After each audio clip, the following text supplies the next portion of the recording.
Thank you, Vic. Yes, as Attorney Vic has just said, we have been, of course, following the count. At ganun na nga, as of this hour, 98 plus percent have already been counted at ang bilang ng boto ko ay nasa 31 million plus. Kaya't maraming nagtatanong ngayon na kahit na hindi pa ako napoproklama, maraming nagtatanong, many people have been asking, what happens next? And what are we doing now? Well, right now, syempre, we have to, ang intention ko is to hit the ground running. Kung sakali man, matuloy ang proklamasyon later this month, ay kailangan nakahanda na tayo. So pinag-uusapan na namin ang mga appointment. As I'm sure you can imagine, the economic managers are going to be critical for the next several years because of the pandemic and the economic crisis. So that is something that we are looking at very carefully. But it's not only the economic managers, lahat talaga ng positions, not only cabinet positions but even other agencies ay tinitignan na namin lahat. The process that we have established is that I am keeping the organization, our EXECOM, who ran the campaign. Sila talaga yung mga advisor ko. So we are keeping the EXECOM going, the executive committee going. And they will be, syempre, the core group.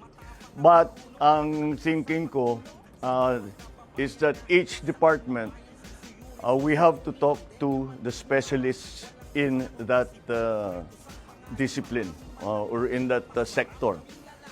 For example, if we're going to talk about agriculture, we have to talk to all the best agriculturists, all the best workers in agriculture that we know. Tanong natin, sino kayang pwedeng magaling? The same thing with all the other departments. So there is a core group, and all the other departments are also will also have their own advisors that will advise the I suppose the standing committee and of course myself. So that is how the process has been established. Kaya, actually, bago kayo dumating, we were in there doing precisely that. I'm continued to be guided by, as I've said before, a competence and a willingness to work with the next administration. So we have removed, in our discussions, we removed immediately what their political leanings have been. Kung lumaban ba sa atin, kung sumama ba sa atin, that's not going to be part of the discussion. I'm also guided by the critical areas that we talked about during the campaign. So yun ang mga inuuna natin. Of course, it's the economy, prices, it's the price of energy, lack of jobs, education, infrastructure, all of these areas that are going to be critical in the next few years. So ganun ang aming ginagawa, and that has been the process. That has been the process so far. I'm also guided by the fact that 31 million of our kababayans have voted for unity. And I am guided by that in the sense that I will continue to work for a government, an administration that gives voice to everyone who wants to help. We may not agree. We may not, in the end, do. We might do exactly as they say. But whatever it is, it is not important who the messenger is. The importance is going to be the message. In the next few days, I will be talking to you. Baka every day there will be something to announce because marami na talaga kaming ginagawa. So in the next few days, we will continue to keep you informed about what's going on. And I think I am already authorized to announce the first nominee that we will be giving to the Commission on Appointments when the time comes, should I be proclaimed. And that is that our incoming Vice President has agreed to take the brief of Department of Education. So si Inday Sara, sabi niya, tinanong ko sa kanya kung kaya niya yung trabaho dahil mahirap ang trabaho ng Secretary of Education. Pero nag-agree naman siya at palagay ko kasama na diyan dahil she is a mother and she wants to make sure that her children are well trained and well educated, and that's the best motivation that we can hope for. So that is the first announcement that I can make that has come out of this process. So again, it is 31 million. I know the counting is not over. It is not yet official, but I can always say, I always guided and I always look to the fact that 31 million of our countrymen voted for unity. 31 million of our countrymen have agreed to unify and help us unify the country. And those are the basic principles that we continue to follow. So I won't be taking any questions as I have very little more to announce. So thank you very much. Good evening.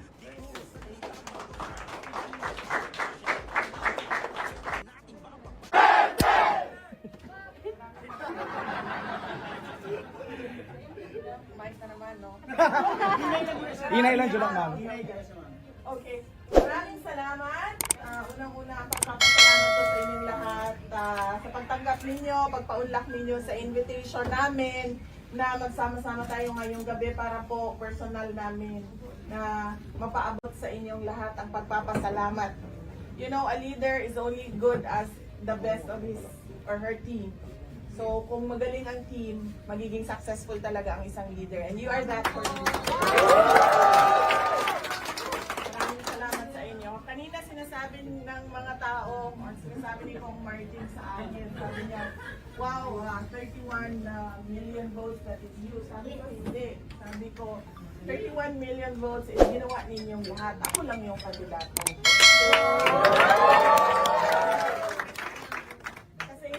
Magagawa lahat pa isa-isa yung mga tasks and responsibilities nyo as a candidate, kaya nga nandyan kayo.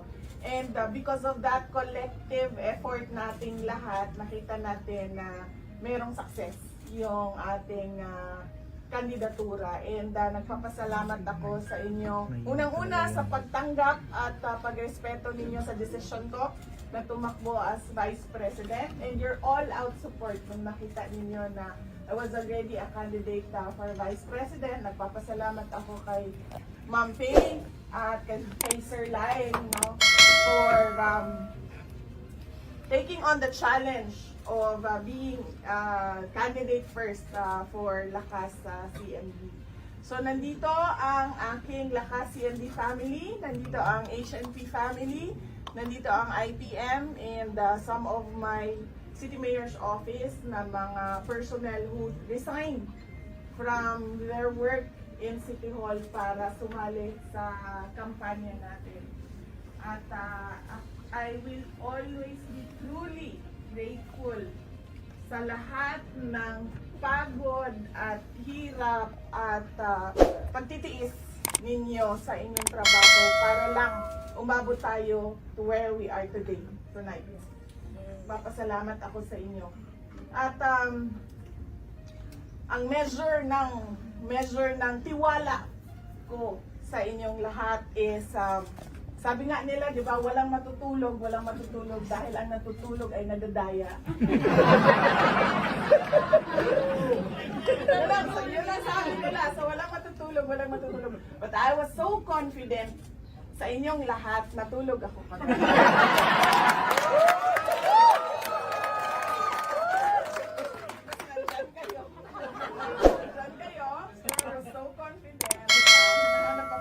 Kagabi, tulog na. So, again, thank you. And ito, simula pa lang ito, marami pa tayong trabaho para sa ating bayan. And we hope to collaborate and coordinate with your respective offices para sa tuloy-tuloy natin na pagtulong sa ating mga kababayan. Of course, we are doing this because we want to see a better country, a better future para sa mga anak natin. Maraming salamat.